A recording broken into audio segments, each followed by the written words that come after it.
Happy Tuesday, everybody. Another Mondayless week. For those of you who don't like Mondays, you have 4 more of them in a row, and then another 4-day week, President's Day week. Today is January 16th, 2024, and this is your Tuesday market update. We did have a full 5 days of market action last week, so let's jump in. Let's recap last week with not only the numbers, but a little bit of why it happened that way, and then we'll preview the coming week. Last Monday, things were looking like they'd opened soft. Some weak European eco data had recession on the lips again, and Fed head Logan even talked about the possibility that economic conditions would keep the Fed from cutting in March. Now, that's a fact, of course, that the market is pricing in. Markets came to their senses. Come on now, can they really go down? And they turned positive around the open, thanks to, you guessed it, a rally in tech. As the Consumer Electronics Show was about set to open in Vegas, AI enthusiasm took over again. We did get some help from China as the PBOC, their central bank equivalent, as they spoke about boosting credit. Add the New York Fed inflation expectations. I warned you about that last week. Those expectations came down. We did get Bostic with some encouraging words. Even his note that he expects 2 late year cuts was ignored. Selective hearing. All the market heard was cut. So melt up rally into the close. The Dow was up 0.5%. S&P up almost 1.5%. The NASDAQ was up 2.25%. Big news outside the lines. Tiger Woods and Nike are going their separate ways after 27 years. Not a surprise to those who've been watching. And the other, a new survey showing that Gen Z job seekers are actually bringing mom and dad to the job interviews. I'm sorry, I'm not sure that makes a difference to the market, but that report was just too much to pass up. Stocks gapped lower on Tuesday, missed the up always memo. Eco data from overseas, a bit underwhelming, but the Small Business Optimism Index, another one I warned you about, that survey was out. Headline was misleading as inflation and soft growth were the underlying information. Stocks got the other message and bottomed as the World Bank upped forecasts and ECB talked about rate cuts. 3-year auction was a solid auction, another point we're watching. And as we're in the holding pattern ahead of the bigger numbers later this week, not so much movement. The Dow was down less than 0.5%, S&P down even less than that, and the NASDAQ was just on the positive side, barely. Wednesday brought markets to the open stable, but nothing much one way or the other. Limited news. We were forced to focus on something like Norway's inflation report. Yes, Norway. And Germany's CPI jumped a bit, but nothing much until later in the day. A solid 10-year auction.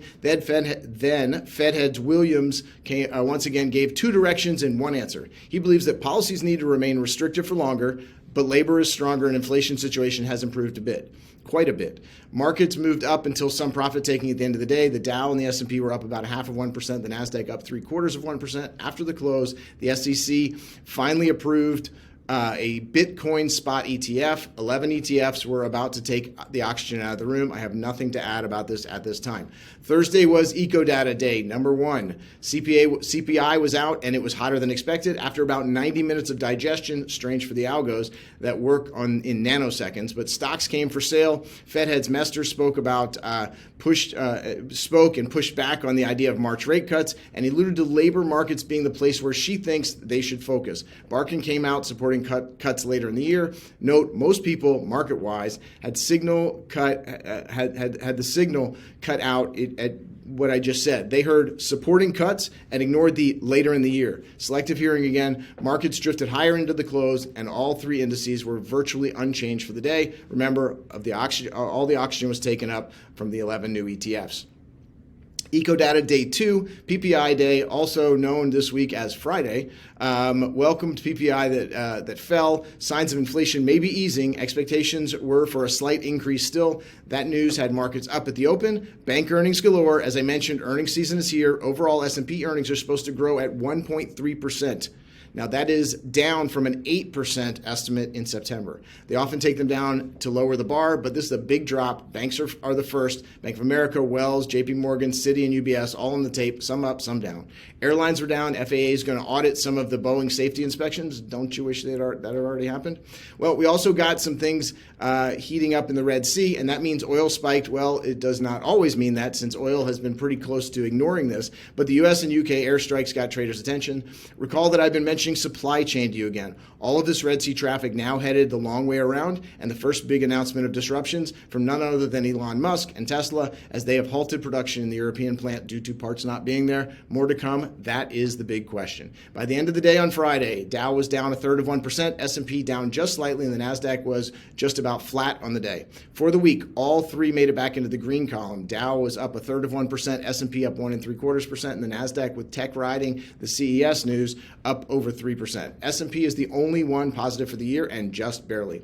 Looking ahead into this week, short week, but nothing to stop the fireworks. Let's start in Washington. I'll steer away from the presidential race news from last night, but that will be fast and furious. In the meantime, although it looks like they'll get it done, we'll see. Watch out for the government shutdown deadline on Friday. Let's see if they snatch defeat from the jaws of victory. We'll also get the gathering in Davos, Switzerland, of global business and political leaders. There will be lots of interviews and stories, but I don't think they'll be market movers. Earnings season week 2, more bank earnings start today and rolling through the week. We'll get some eco data, retail sales. This was notable last month, so watch it. That is Wednesday. Beige Book on Wednesday also. That is one that's also a good one to watch. Jobless on Thursday and University of Michigan survey on Friday. Inflation expectations and consumer sentiment. Watch for Fed heads. On parade, Waller today, then Barr, Bowman, Williams, Bostic, and Daly all getting their turn at the mic. That will bring us to the end of another exciting week, and they all seem to be that way. So please keep in touch. Let's get some more 2024 planning meetings set up. Call me or go to my website and click where it says schedule an appointment. It'll take you right to the calendar. Come back Friday for the Friday planning video. More practical action items coming to you then. For now, stay warm and have a great week.